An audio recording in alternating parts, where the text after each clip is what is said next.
ગઠબંધનની બેઠક, મલ્લિકાર્જુનના નિવાસસ્થાને બેઠક. તો જે રીતે ગઈકાલે પરિણામ આવ્યું છે અને પરિણામ બાદ બેઠકનો ધમધમાટ શરૂ થઈ ગયો છે. દિલ્હીમાં રાજકીય હલચલ તેજ થઈ ગઈ છે. એક તરફ એનડીએની બેઠક મળી હતી તો બીજી તરફ મલ્લિકાર્જુન ખડગેના નિવાસસ્થાને ઇન્ડિયા ગઠબંધનની બેઠક છે. તો ઇન્ડિયા ગઠબંધનમાં જેટલા પણ સહાયક દળો છે તમામ લોકો અહીં આ બેઠકમાં ઉપસ્થિત રહેશે.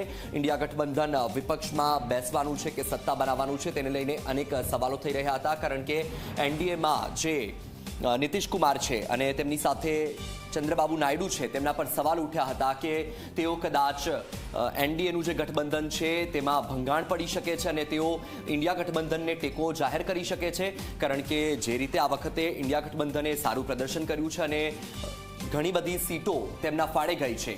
ત્યારે હવે બેઠકોનો ધમધમાટ શરૂ થઈ ગયો છે. તેજ હલચલ શરૂ થઈ ગઈ છે. દિલ્હીમાં રાજકીય ગરમાવો પણ આવ્યો છે.